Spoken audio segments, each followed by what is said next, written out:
Hey, everybody, welcome back to the Sacred Femme Alchemy podcast. I am doing something different here. I'm doing like a slash vlog slash podcast type of thing.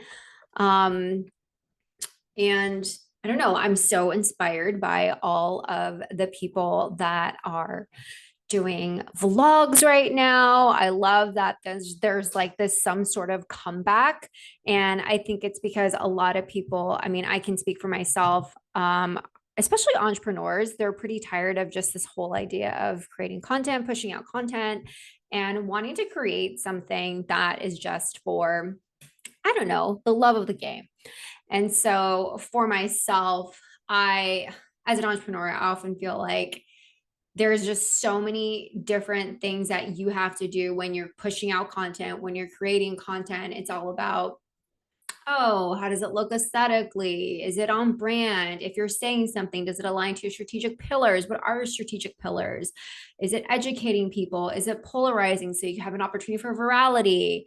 Um, is it showing the transformation of yourself or a client? And there's just like that's just marketing, that's content, that's creation. It's trying to, it's hooks. And I'm an artist, and for a while I fell into that of like, okay, I'm running a business, this is what I need to do. And then I realized I just want to create for the sake of fucking creating. And I haven't allowed myself to do that. And that's like one of the reasons why I really fell in love with this business of like being a content creator and also a coach and building something from scratch, is because I love expressing myself. And so I love that so many people are doing this new thing. It's not even new, but they're just like, remember back in the day, I'm totally dating myself, but I remember in high school, people used to have blogs and I would read them and I would love reading them and having an insider view on who they are. And then, people had, not written blogs, but then now became like video blogs. And so I just see this resurgence in it. And I thought like, oh my gosh, I want to do that. I want to do that. I want to talk to camera. And I don't want it to be polished.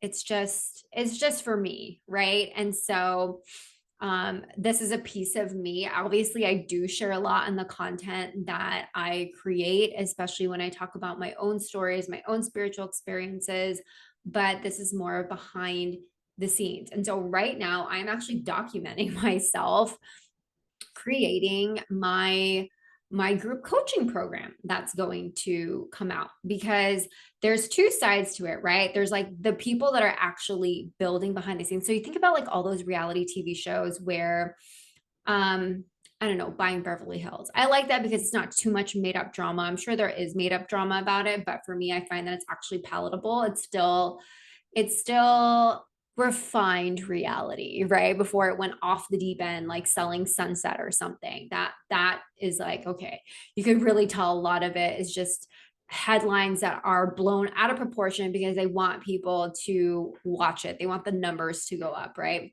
And so, anyways, I just I like, there are two different sides to this. There's like the front door of what you actually see, but then you don't see the behind the scenes. And so today I was just like, oh my God, like this is a big part of who I am. I am a business owner, I am a solopreneur, and I want to talk about what I'm building. I want to talk about how I'm building it. I want to talk about the story behind it, all of that stuff, because I just love sharing that. And if a way that it can actually help inspire someone to go after what it is that they want, then I am all for it. And so I was like, I'm working on my sales page right now. I totally want to document what is going on.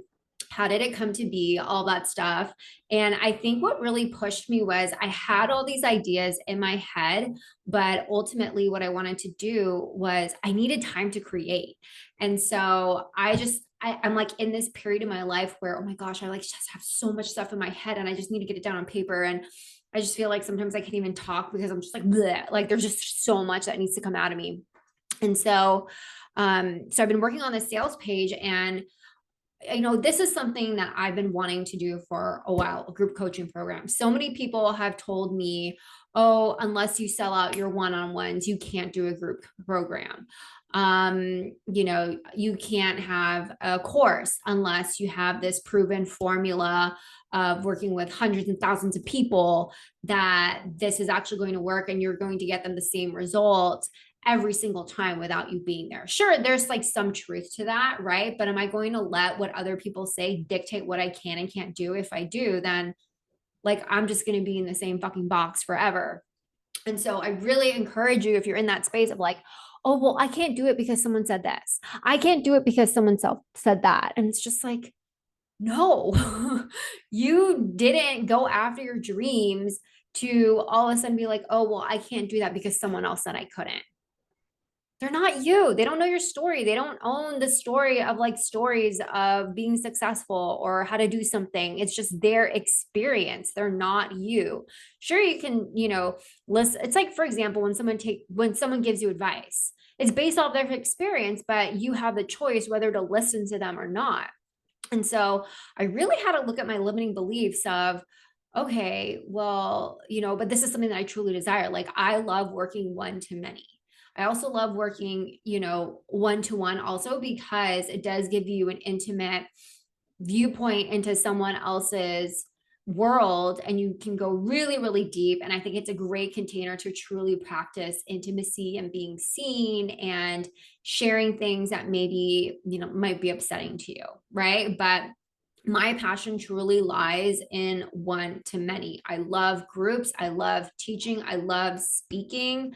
That is just something that I've always loved, which is like, it's like something that I'm so passionate about. And I have people that have told me like, oh my gosh, you should be a motivational speaker because I send a lot of audio notes. But anyways, so that is why I've always wanted to create a group program. I put it on the back burner because some people have told me no. I even like joined an old coaching, like there's a coaching program that I joined that was evergreen. And I just remember that person specifically saying like, you cannot create a group program unless you've sold out your one-on-ones. And what I say to that is like, okay, that's your opinion. And so that's what I'm doing. Like ultimately at the end of the day, being an entrepreneur is about stepping beyond those beliefs that you have, whether they're yours, whether they're other people that like fed you their story and they just believe it's like dogma that their way is the only way. But I really encourage you to really live a life that's aligned to you and test it out for yourself because you never know. And even if you get one person, it's fine. Even if you get two people, it's fine. Because ultimately at the end of the day, I was just like, oh my God, I've had a lot of one-on-one clients. And what if you just like put them all together? That essentially is a group, right? And so for me, I wanted to test it out. And so that's why I started my membership. And ultimately, what I did was I started that out first. And then I ended up, finished the Kundalini training that I was doing, the Kundalini yoga training. And I definitely need to make another podcast about that or just another episode or vlog about like how I got into Kundalini. And I just remember thinking like, oh my gosh, like this is the thing. Because initially what I wanted to do was, create something that had somatic healing, but it was going to be EFT. And I still love EFT. Granted, I think it's actually more potent when you do it one-on-one versus a group, because when you do it at a group level, you are tapping on surface level things. It's very, very basic things. And to get to the root and really change the subconscious beliefs, you need to work with someone's own individual personal story. And so the script that usually happens when you tap on the different meridian points on your body, sure, it'll like conjure certain feelings up in you, but it won't necessarily be as like, whoa, unless we use your words, your experience that you had directly related to this core limiting belief that's coming up for you. And so that is why I love the somatic practice of Kundalini yoga, because it's all working with your mind. It's all working with the energy. It's all working with like your organs, your glands. And so it's creating this mind, body, spirit experience for you. And when I was doing my EFT tapping and I was doing so many different sessions, because we had to do a certain amount of hours, like, oh my gosh, it took me almost 2 years to get that certification. And I remember that there were 5 common things that people wanted to work on. They had 5 common challenges, 5 common blocks. And I'm going to read them. I put them on my wall next to my desk. I'm doing this vlog slash podcast at my desk, and they have the fear of being seen, true to themselves. So they have this authenticity relationship where they just feel like they can't be who they are, right? Like they always constantly have to feel like, oh my gosh, I'm playing and catering to other people who they want me to be. I care too much about what other people think. And so it's hard for me to understand who I am and understand my connection to myself or what even my soul is. Like, I don't even know what I want. And I have a really hard time doing that. So that's number one.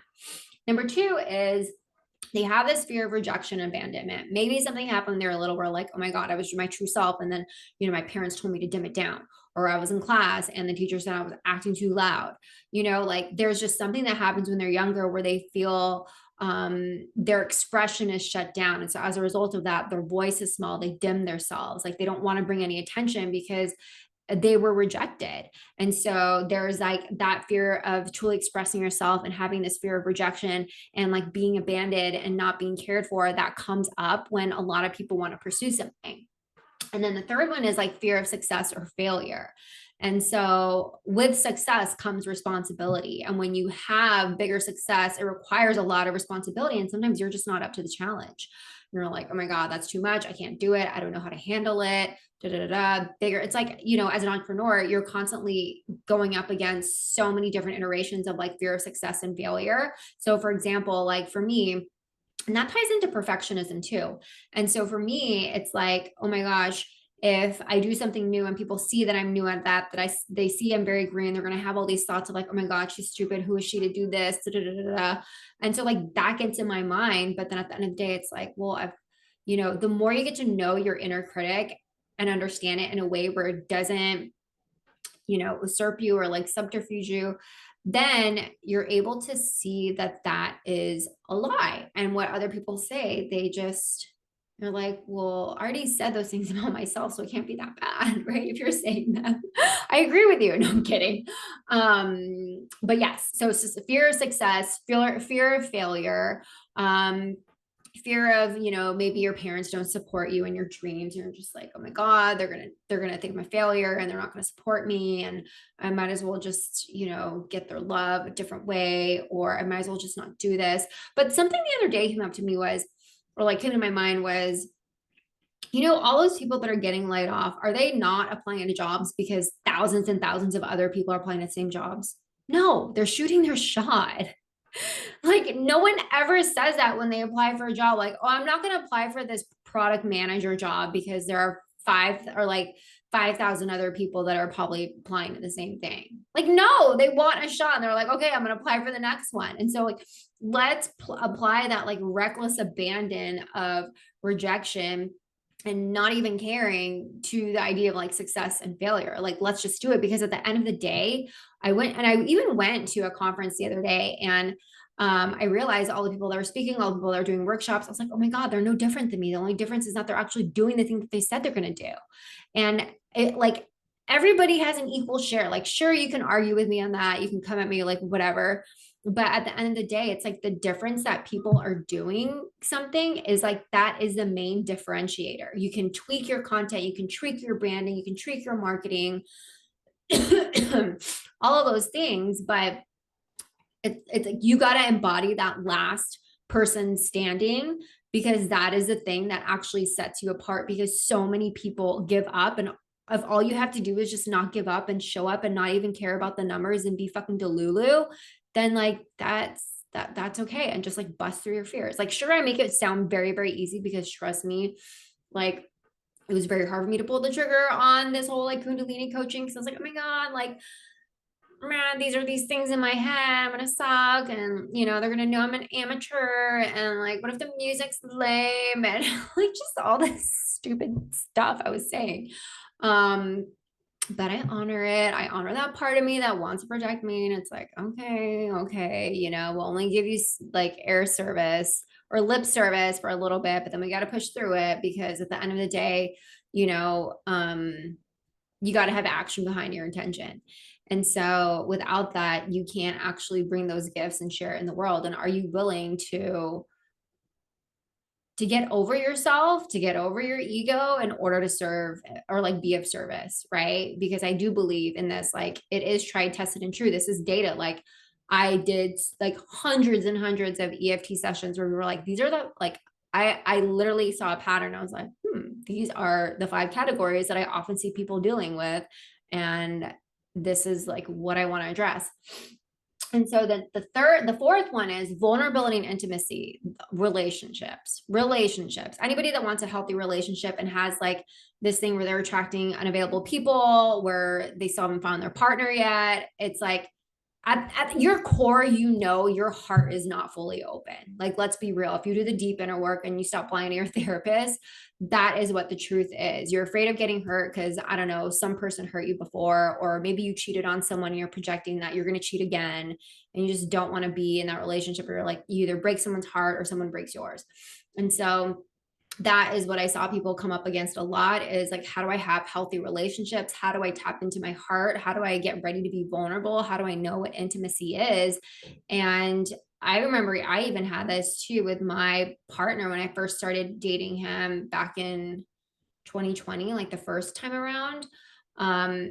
Yeah, like I think the reason why I was able to get so deep with him so quickly is because like COVID happened and there was nothing to lose. There was like an expiration date. And you notice that with flings, like you get to go really deep because at the end of the day, there's an expiration date. And so, but if that person was sticking around, would you allow yourself to go as deep as you initially would have, right?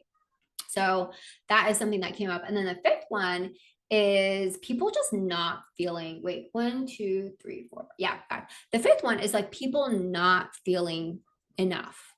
And it's this thing of, it's a self-worth issue. It's, someone telling them they're not good enough, someone telling them that maybe I don't deserve this. And this actually happened to me the other day when I was talking with my coach and really sharing to her like what it is that I truly want in my business. What do I see for myself? And she noticed that through my body language that I felt very insecure. And it was hard to be seen that way, right? It was hard to really show my underbelly when I didn't want to, but ultimately acknowledging it and realizing the belief of like, oh my gosh, I still think that I can't have what I want, that I still have to live this normal life of like being on a job that I don't like and being miserable because 99.9% of the people in the world are in that position, And so really, really thinking like,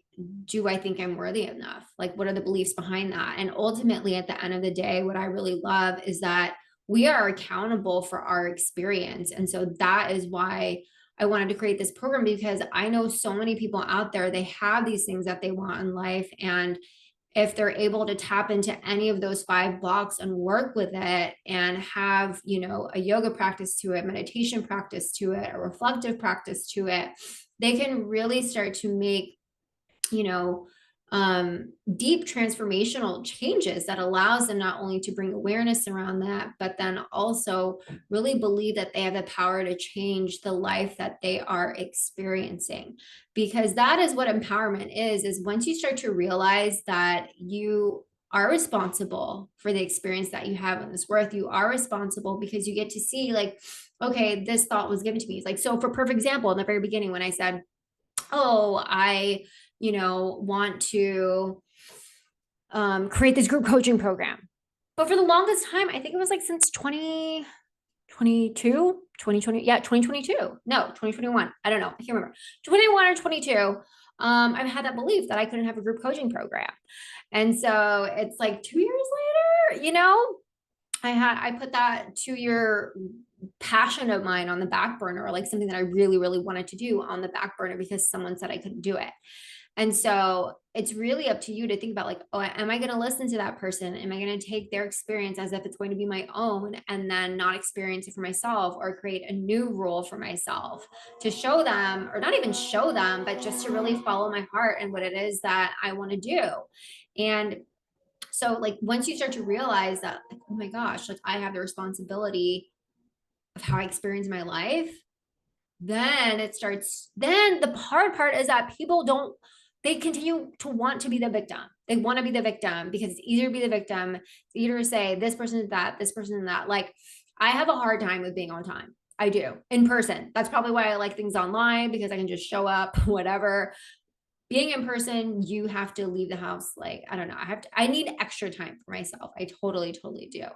And I remember one time I was like, oh, I hate being late. Da, da, da, da. And then my partner said, well, why don't you just not be late then? Basically kind of like, why don't you own it? Or even yesterday when I was getting my hair done and I, it's like Milpitas. I live in SF. It was super far. I didn't want to get stuck in traffic. I could have easily said like, hey, what time do you think you'll be done? I have to get home here. I don't want to be stuck in traffic. But instead I had this thing of like, I want people to mind read. I want them to know that I'm like, it's probably my ego, like I'm so important. And it's like, people don't know what they don't know. People don't know what you don't tell them. So just tell them. And that's it. And you don't have to like be huffing and puffing in the salon chair. It's just like, oh my God, like that was just such an easy thing. And so it's like really thinking about the ways, I guess this is like where the whole theme is going of where you are still playing the victim, where you can take accountability for your life and be radically responsible. Because once you know that, once you have that formula down, then that's when you start to feel empowered, right? It's like if you don't like your job, go apply for a new job. You don't like your boyfriend, go find a new one. Or, it's like, oh, okay. But it's easy to sit there, bitch and moan about the situation rather than doing something, because then you actually have to take action. And it's easy to just have things fall in your lap. And I feel like we always get caught in that whole idea of like, oh, especially right now in the divine feminine space of like women just wanting things to come to them.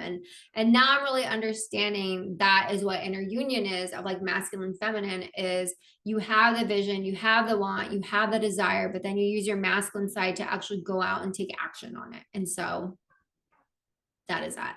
But anyways, I'm super excited about launching my group program. It is called Rebirth to Radiance, because when you unblock all these things and you work with your fears, you become radiant and magnetic as fuck, right? It's ultimately clearing your channel. It's ultimately feeding yourself better thoughts and feelings and beliefs rather than feeding yourself with the inner critic and the inner judge.